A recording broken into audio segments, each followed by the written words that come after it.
Bwana mtazamaji wa Sali TV, mambo vipi? Leo tupo na mchambuzi wa masuala ya kimichezo Bwana Ashraf. Tuko naye hapa kuzungumza mawili matatu kuhusiana na wawakilishi wa Tanzania katika michuano ya kimataifa ikiwemo CAF Champions League pamoja na kombe la shirikisho. Bwana Ashraf, mambo vipi? Fresh na kwaje? Kama kawa. Tuko sawa? Tuko sawa. Karibu kaka. Shakaribia. Jifikie kwa nyumbani. Kama kawa. Unalipi leo? Bwana Ashraf, weekend iliyomalizika hapo kulikuwa kuna michuano mbalimbali ya kombe la Afrika ikiwemo CAF Champions League na kombe la shirikisho. Wawakilishi wa Tanzania timu 4 kwa upande wa shirikisho na upande wa klabu bingwa wameweza kufuzu kwenda hatua inayofuata. Kwanza tuanze kwa ambao walicheza jana. Tukianza na timu ya Simba. Umeonaje kiwango cha timu ya Simba jana katika mchezo dhidi ya Gaborone United kutokea Botswana? Kitu cha msingi kwamba kuona timu imequalify kwenda kwenye hatua inayofuata ndio lengo la msingi la timu, lakini tunakuja kuangalia namna ambavyo wamequalify. Hapo ndio kuna shida. Simba wamequalify jana, lakini performance yao wise kwangu mimi haikunifurahisha. Kwa huo msimu jana Simba ndio nimeiona imecheza mechi ya hovyo kwa kutokea kwenye huo msimu tangia umeanza. Wamecheza mechi ya ligi dhidi ya Fontaine, walicheza dhidi ya Yanga, wakacheza Gaborone kule away, lakini mechi jana kwangu mimi wali underperform. Sikutarajia kuiona Simba ikiwa inacheza vile, lakini kwa kuwa ni mechi ya kuqualify, mtu anaweza kaja kukuambia kwamba walikuwa wanataka kucheza objective football kwa maana ya mpira wa malengo, lakini namna ambavyo timu inacheza na kupa picha kwamba timu bado muunganiko ni changamoto. Jana ni kukosa tu makini kwa pande zote mbili, lakini special Gaborone wali dominate game kuanzia dakika ya kwanza. Walikuwa wanaonyesha kwamba wanahitaji kupush.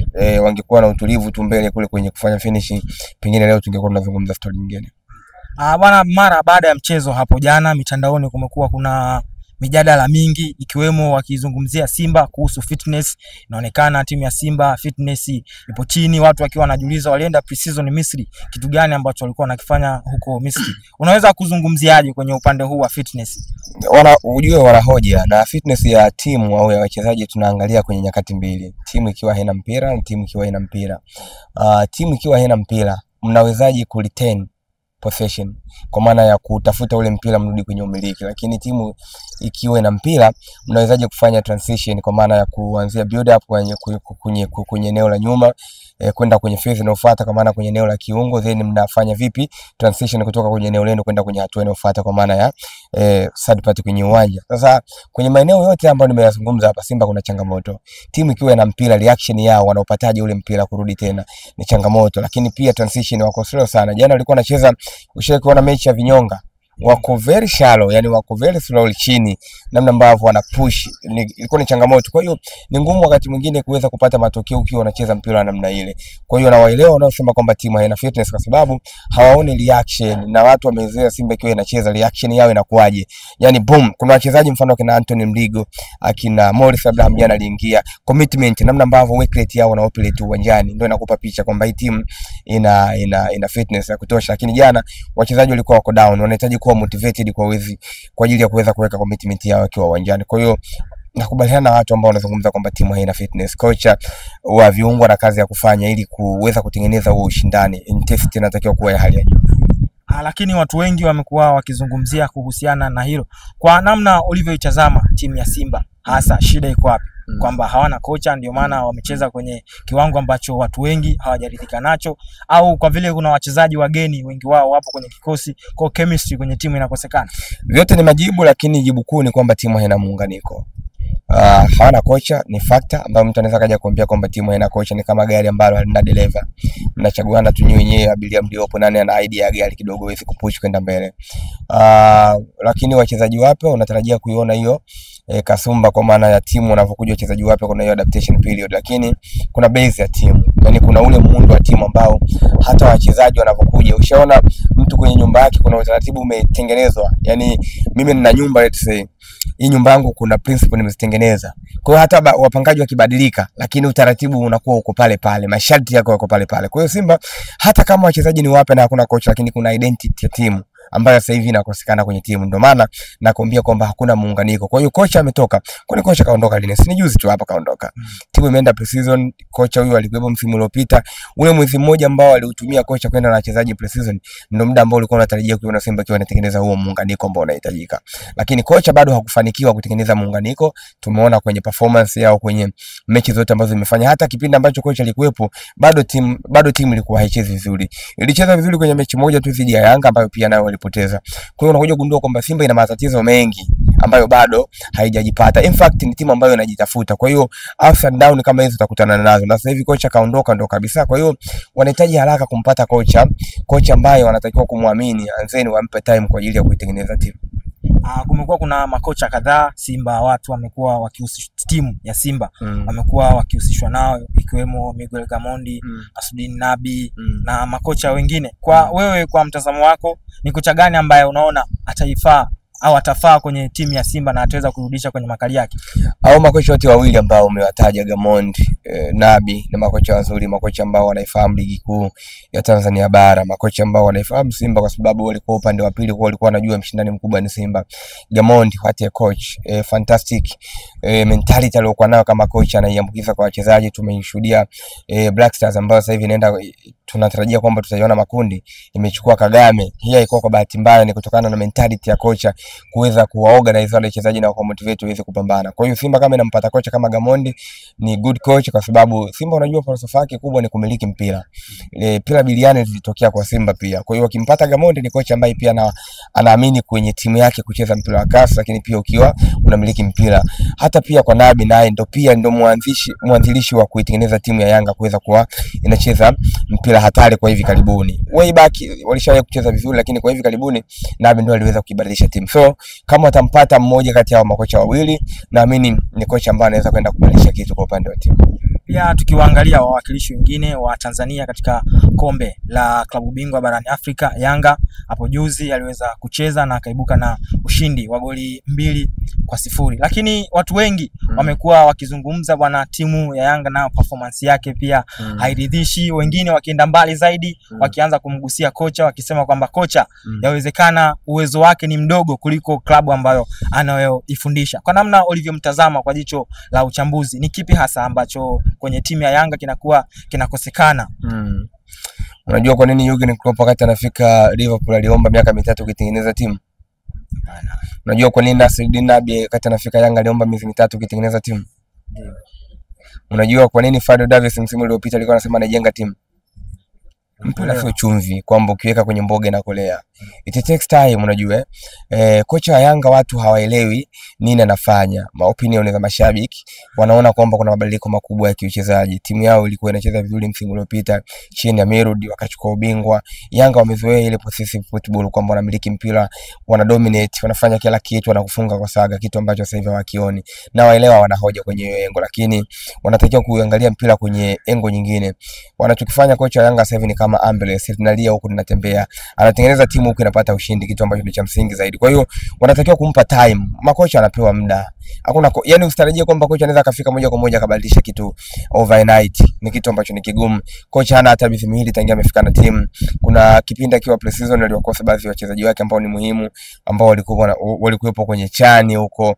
In and out zilikuwa ni nyingi. Kwa hiyo kocha wa Yanga inawezekana Yanga sikize ule mpira ambao waliwazoea, lakini kaja Yanga nyingine tofauti ambayo itakuwa inapata matokeo. Kwa hiyo wampe muda kocha, ni mapema mno kuweza kumjaji. Ana mechi kama 5 tu za kiushindani. Huwezi kumuona kocha mbaya kwenye mechi 5 wakati timu inapata matokeo. Kwa hiyo naelewa wanachokidai wao ni mpira sio matokeo, lakini matokeo ni muhimu kuliko mpira.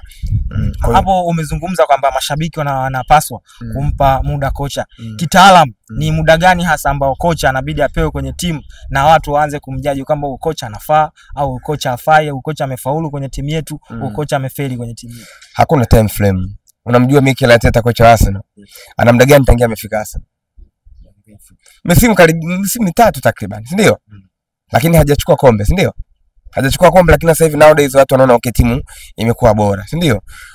Sir Alex Ferguson ni mmoja kati ya makocha bora sasa hivi ukienda kwenye kuangalia kwenye vitabu, si ndio? Lakini alistruggle kwa muda mrefu kuipa makombe Manchester United. Kwa hiyo hakuna time kwamba watu wamekubaliana kwamba oya ndani ya miaka miwili kocha asipo deliver anatakiwa afukuzwe. Kwa hiyo haijulikani ni lini kocha takriki. Inategemea tu tunaona zile steps kwamba kocha kuna mabadiliko anafanya mdogo timu ndio inakuja kuwa bora zaidi. So siwezi kukuambia kwamba anatakiwa kumpa miezi 3 au miezi 4, lakini wanatakiwa kuanza kujudge mabadiliko ya timu ikiwa inacheza kwamba mechi tuliocheza jana na leo inafanana juzi na jana. Kama kuna progress maana yake kuna mabadiliko pia, kuna kitu kocha anafanya. Lakini kama hakuna progress ndio tunarudi kusema huyu kocha hamna kitu. Timu inacheza lakini mabadiliko hamna. Kwa hiyo tunatakiwa tumtoe. Lakini kama kuna mabadiliko madogo unayoona kiuchezaji then mnampa time. Lakini hapo kwenye mabadiliko madogo wengine wamekuwa wakidai kwamba kocha yani mfumo wake haueleweki. Kwa maana ipi? Kwamba timu haionekani labda kwenye shape ya kuzuia inazuia hivi, kwenye shape ya kushambulia timu inashambulia hivi. Ndio maana wamekwenda mbali zaidi wakiwa wanazungumza kama hivyo nilivyo kule. Au si mashabiki. Yanga wameconcede magoli mangapi kwenye hizo mechi zote ambazo wamecheza? Walifungwa goli moja dhidi ya nani ya waliconcede goli kwenye michuano. Walifungwa goli moja, si ndio? Walifunga pia goli. Lakini si ndio waliconcede goli moja. Sasa hiyo timu maana yake unajua kwamba ina defend vizuri au? Si ndio? Ndio. Hawajaconcede goli hata moja. Uliona mechi walicheza dhidi ya Simba. Unakumbuka baada ya kufunga Yanga walipelekewa moto kwenye dakika za 45 kipindi cha pili. Moto kweli, si ndio? Lakini hawakuconcede goli. Maana yake inakupa picha kwamba timu iko vizuri kwenye muundo wa kujilinda. Sawa? Kwenye issue ya ushindi wameshinda kwenye hizo mechi zote ambazo wamecheza, si ndio? Maana yake timu iko vizuri pia kwenye ushindi, si ndio? Timu haitengenezi nafasi, si ndio? Kwa hiyo ni partnership na flow ndogo ndio kitu ambacho kina miss, lakini timu inazuia vizuri. Ndio maana mpaka sasa hivi ukienda kuangalia kwenye numbers unaona kwamba ni timu ambayo pia ina clean sheet nyingi. Kwa hiyo issue ya timu kucheza vizuri, watu wanaangalia kwenye issue namna ambavyo flow, unaelewa? Umeona ile goli ambayo alifunga Pacome juzi, si ndio? Umeona ile 1-2 na Boeli. Wanataka Yanga timu yao inacheza vile. Sijui unaelewa, ndio mpira ambao umewajia nini mashabiki kichwani. Kwa hiyo wakiona timu inacheza tofauti na inapata matokeo na vile, wanaamini kwamba timu yao haijakaa sawa. But wanatakiwa kumpa time kocha aitengeneze timu ambayo itakuwa na uwezo wa kwenda popote na kuchukua alama. Ndio kitu muhimu kwenye football. Mpira umeanzishwa kwa ajili ya watu kushinda mechi. Na kwa namna ambavyo tumeitazama Yanga kwenye hizi mechi takriban 5 za kimashindano, mechi zote kipindi cha pili ndio wanakuwa hatari zaidi na wanakuwa bora zaidi kuliko kipindi cha kwanza. Ni nini hasa ambacho kimejificha ndani yake? Kwamba kocha labda anashindwa kuwafahamu wapinzani wake first half, akiingia second half ndo anakuwa amewafahamu na amengamua mbinu zao, ama ni kipi hasa kitaalamu ambacho kimejificha ndani yake? Si ni football? Ndio. Na mpira si dakika 90. Hakuna makubaliano kwamba tunatakiwa tushinde dakika kipindi cha kwanza au kipindi cha pili. Ila ingine unatakiwa kushinda mechi ya mpira wa miguu. Sometimes pia kwenye dakika 45 kipindi cha kwanza ni wakati ambao watu huwa wanasomana, unajua kuweza kujua opponent unacheza nayo ukoje. Kumbuka huyu kocha pia hakuwepo msimu uliopita. Kwa hiyo kuna baadhi ya opponent anakutana nao hawajui vizuri namna gani unatakiwa kwenda nao. Kwa hiyo unapopanga timu yako vizuri, unapofanya rotation kwa ajili ya kutafuta first 11 yako, kuna hizo ups and down pia. Ndio maana unaona kipindi cha pili Yanga ni kama inakuja na moto baada yeye kujua kwamba okay, kumbe opponent ambaye anacheza naye anacheza namna hii. Na angalia Yanga ambayo kicheza ikiwa inawahusisha wachezaji wengi wa kigeni ambao wamesajiliwa, wameingia kwenye dirisha kubwa, performance yake inakuwa haiko sawa.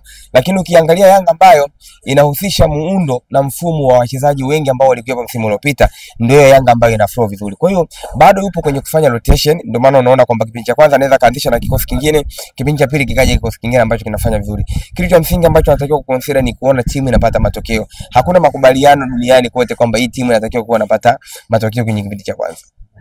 Na pia unamzungumziaje Azizi Adabwile? Amekuwa na performance bora kwa hichi kipindi ambacho kocha Romain Folz ameingia, amempa nafasi kila game amezidi kuwa bora na anazidi kuendelea kuwa bora. Unamzungumziaje? Unachukua mikono na mpigia makofi. Anafanya kazi nzuri, kitu ambacho watu wengi hawakutarajia kukiona, lakini wanasema mchezaji mzuri mpange kwenye nafasi yake sahihi. Aziz Ndabwile msimu uliopita alikuwa anachezeshwa mara nyingi kwenye eneo la center back, na performance yake ilikuwa ni ya kawaida kwa sababu sio eneo ambalo yeye yuko comfortable kucheza pale. But amepata pre-season ya kutosha kuliko Bara Conte. Amekaa na kocha kwa muda mrefu. Kwa kipindi hiki yeye hakuwahi kupata bahati ya kuitwa chani. Kwa pre-season yeye ameipata vizuri na inaonekana kwamba anaelewa vizuri mwalimu anataka nini akiwa kwenye uwanja. Kwa hiyo watu wasitake kuona kwamba hastahili kuwepo pale, kuamini kwamba Bara Conte ndio anatakiwa kucheza pale kwenye eneo la kiungo kwa sababu ni mchezaji mgeni. No, watu wanatakiwa kuwa proud kuona kwamba mchezaji wa kizawa amemchallenge mchezaji wa kigeni na amepata nafasi ya kucheza. Kwa hiyo kitu kikubwa ambacho anadaiwa Aziz Ndabwile ni muendelezo hicho anachokifanya. Ameanza vizuri na then mnampigia makofi. Kwa hiyo this time na Nelindo anatakiwa kujiangalia yeye. Bara Conte anatakiwa kujiangalia yeye kwa sababu amekutana na ushindani kweli kweli kwenye ile eneo. Lakini pia tunaona wapinzani wengine kwenye kombe la shirikisho.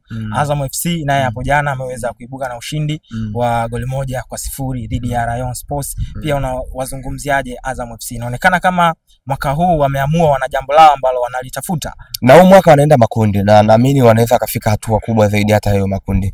Tulikuwa tunasema kwamba Azam wanakosa mentality kupata kocha ambaye ni serial winner, kocha ambaye ameshinda mataji, kocha ambaye amekaa na vilabu mbalimbali. Experience ya kocha Florent Ibenge, AS Vita, Al Hilal, ameenda China, haikuwa kwa bahati mbaya. Ni kocha ambaye anaujua mpira vizuri wa Afrika, ni kocha ambaye anaweza kusimama pale Azam akamwambia Faisal, mimi ni kocha mkubwa, nahitaji ukafanye hichi.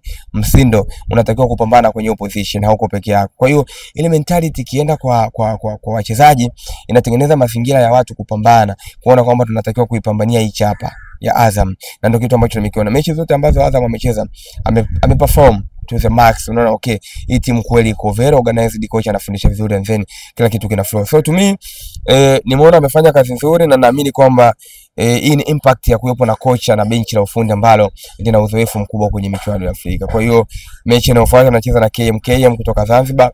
Ukiangalia utofauti wao ni mbingu na ardhi, ni mechi rahisi kwa Azam, naamini anaenda kwenye hatua ya makundi. Kwa maana kwa hiyo nataka kusema kipindi cha nyuma, mfano msimu uliopita Azam walikuwa na kocha bora, kocha ambaye mwenye uzoefu. Double ukimweka kwenye mpira wa Afrika na Ibenge ni mbingu na ardhi. Ibenge ni kocha mkubwa, hakuna kocha ambaye ana experience kubwa kwenye mipira kwenye football ya Afrika kumshinda Ibenge. Ibenge amefanya vizuri akiwa na Al Hilal Mdomani, unaelewa.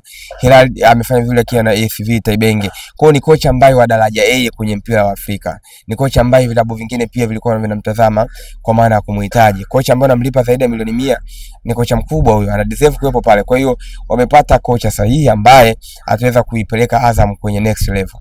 Na huku Singida Black Stars wakiwa chini ya Miguel Gamondi, na wao wamefuzu kuelekea katika hatua inayofuata. Nao na wazungumziaje kwa upande wao? Unaiona Singida ikiingia hatua ya makundi? Why not? Inawezekana. Unajua mpira bwana, unaanzia kwenye kichwa. Na kichwa unatakiwa kukutana na kocha ambaye kwanza anajua kucontrol dressing room, lakini pia anaweza kuwacontrol wachezaji.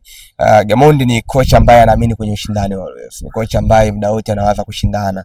Anawaza namna gani timu yake anaweza kuipeleka kwenye hatua inayofuata. Kwa kila mechi kwake ni finali. Walipata pre-season nzuri kwa maana ya michuano ya Sekafa na wameinuka kuwa mabingwa wa michuano hiyo, haikuwa kwa bahati mbaya. Hii ni impact ya Gamondi.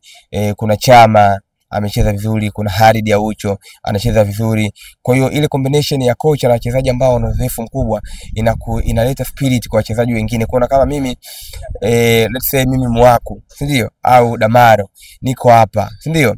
Au Trab niko hapa. Unamuona Aucho ambaye ameshinda mataji mengi kwenye hii ligi, experience yake ni kubwa, anapambana uwanjani. Manake na wewe pia unatakiwa kupull up kupambana ili kuendana na kasi ya timu. Kwa hiyo Gamondi anaweza kuipeleka timu kwenye hatua ya makundi, na obvious ni kitu ambacho kinawezekana kwa sababu ameonyesha hiyo competition kwenye mechi za mwanzoni. Na kwa namna ile mechi ya juzi walivyokuwa wanacheza Singida, baada ya kuruhusu lile goli, maana Singida ndio walitanguliwa kufungwa lile goli, Aucho alionekana akiwaambia wachezaji wenzake watulie. Kwa hiyo inaonesha ni kwa namna gani ambayo mkiwa na mchezaji mwenye experience, amecheza timu kubwa, amecheza kwenye mashindano makubwa, timu zenye pressure kubwa, inakuwa ni msaada kwenye timu. Nimetoka kukwambia hapa kwamba we Trab uko pale, unamwangalia Aucho anapambana.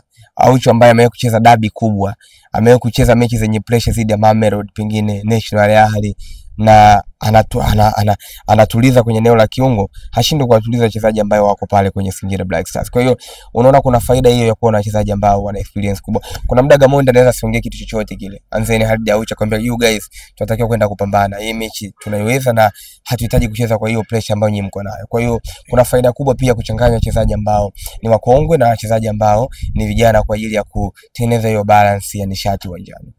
Kwa namna ambavyo umezitazama timu zetu wawakilishi wa Tanzania kwenye michuano hii ya CAF Champions League pamoja na Confederation Cup, unaona tunakwenda kama Tanzania kuandika historia mpya kwenye michuano mikubwa ya CAF kwa kuingiza timu 4 kwenye michuano miwili tofauti hatua ya makundi?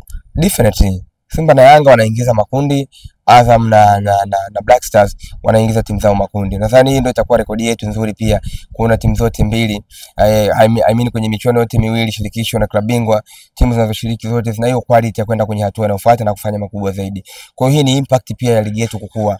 Kuona timu yenu kwenye michuano mikubwa kama hii mnaingiza timu 4 na zote zinafika kwenye hatua ya robo final, I mean kwenye hatua ya makundi, tunajipigia makofi na kuona okay, we are making a step. Na pia tumemuona na Nabi Kamara kwenye timu ya Simba.